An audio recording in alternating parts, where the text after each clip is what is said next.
وہ آدمی جس میں تنہائی میں اللہ کا ذکر کیا، اللہ کو یاد کرنے بیٹھ گیا، کوئی دیکھنے والا نہیں تھا، وہ تنہا تھا، حجرے میں تھا، اپنے بند کمرے میں تھا، اپنے رب کو یاد کیا۔ اللہ کی یاد کرتے کرتے اس کی آنکھوں سے آنسو ٹپکنے لگے، اس کی آنکھیں آنسوؤں کا خراج دینے لگی۔ تو میرے اور آپ کے آقا و مولا نے فرمایا کہ یہ آنسو اتنے قیمتی ہیں، ان آنسوؤں کے بدلے میں قیامت کے دن اسے عرش الہی کا سایہ نصیب ہوگا، عرش الہی کا سایہ اسے نصیب ہوگا ان آنسوؤں کے بدلے میں۔ رومی علیہ رحمہ فرماتے ہیں جہاں پانی گرتا ہے وہاں سبزہ اگتا ہے، جہاں آنسو گرتے ہیں وہاں رحمت اترتی ہے۔ تو اس لیے جو اللہ کی یاد میں رونے کا لطف ہے اور اللہ کی یاد میں آنسو بہانے کا اجر اور صلہ رکھا گیا ہے، یہ گناہوں کو دھو ڈالتا ہے، یہ اندر کی صفائی اور ستھرائی کا سبب اور ذریعہ ہے۔ میرے اور آپ کے آقا و مولا نے فرمایا راتوں کی تنہائیوں میں اٹھ کے قرآن پڑھا کرو اور قرآن پڑھتے ہوئے رویا کرو۔ پھر فرمایا فَإِلَّمْ تَبْكُوا فَتَبَاكُوا، اگر رونا نہ آئے تو رونے کی کوشش کیا کرو۔ حضرت داتا گنج بخش علی حجویری سے ایک مرید نے کہا حضرت اگر رونے کی کوشش کریں پھر بھی رونا نہ آئے، فرمایا پھر اپنے مقدر پہ رویا کرو۔ تم اتنے سنگ دل ہو گئے ہو کہ تمہاری آنکھیں آنسوں کا خراج نہیں دیتی۔ جو رونا نہیں جانتا وہ اللہ کی رحمتوں کو اور اللہ کی کرم نوازیوں کو کیسے سمیٹ پائے گا؟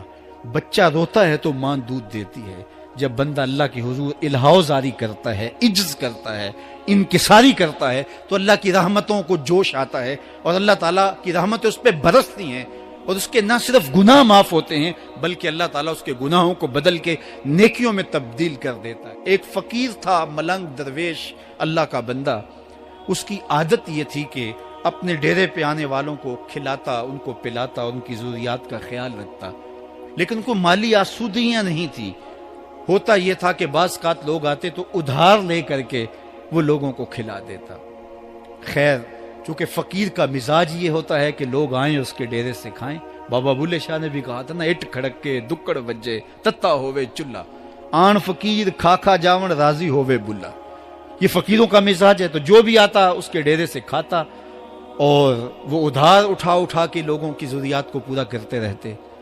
وقت آخر آ گیا، جن لوگوں نے ادھار دیا تھا وہ سارے تقاضا کرنے آ گئے۔ اب بابا جی کو کیا فکر لاحق ہے کہ یہ میرے مہمان اور میں ان کو کچھ پیش کرنے کی صلاحیت نہیں رکھتا۔ ایک بچہ تھا، وہ کچھ سامان بیچ رہا تھا، پتیسا بیچ رہا تھا یا کوئی اور چیز بیچ رہا تھا۔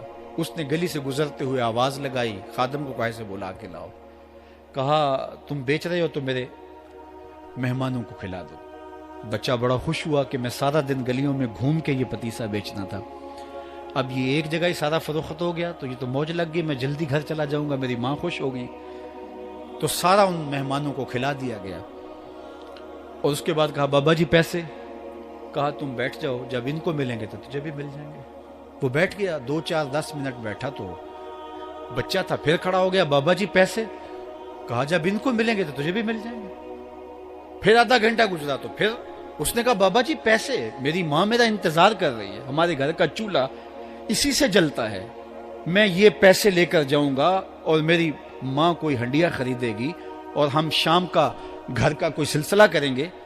کہا بیٹا جب ان کو ملے گا تو تجھے بھی مل جائے گا۔ بچے نے رونا شروع کر دیا، یتیم بچہ تھا، اس کا سارا آسرا یہی تھا، اس نے رونا شروع کر دیا۔ جب بچہ رویا اللہ کی رحمت کو جوش آیا۔ کوئی مرید نذرانہ لے کے ان بزرگوں کے پاس آ گیا اور اشرفیوں کی بھری ہوئی تھیلی پیش کی۔ وہ اتنے پیسے تھے کہ اس بچے کو بھی دیے، جتنے لوگ آئے تھے سب کا قرض چکایا، کہا جاؤ گھروں کو۔ تو سب نے کہا بابا جی ہم صبح سے بیٹھے ہوئے تھے تو یہ نذرانہ دینے والا صبح سے نہیں آیا تو اب کیسے آ گیا؟ کہا صبح سے تمہارے اندر کوئی رونے والا نہیں تھا، ایک رونے والا آیا تو باقیوں کا بھی کام بن گیا۔ بعض اوقات کسی ایک شخص کی وجہ سے باقیوں کی خطائیں بھی معاف ہوتی ہیں۔ آج ہم اجتماعی طور پہ تا حد نظر اندر باہر اوپر نیچے اتنے لوگوں کے ہجوم میں اللہ کی بارگاہ سے یہ توقع رکھتے ہیں کہ مالک کتنے ہجوم میں کوئی ایک تو ہوگا جو تیرا لاڈلا ہوگا، کوئی ایک تو ہوگا جو تیرا بہت قریبی ہوگا، کوئی ایک تو ہوگا جس پہ تیری رحمتیں برسیں گی۔ تو مالک اس کے صدقے سے ہماری خطائیں بھی معاف کر دے، ہمارے گناہ بھی معاف کر دے۔ کوئی ایک رونے والی آنکھ مل گئی تو باقیوں کا بھی کام بن جائے گا۔ اٹھ فریدا ستیا تے میلہ ویکھن جا،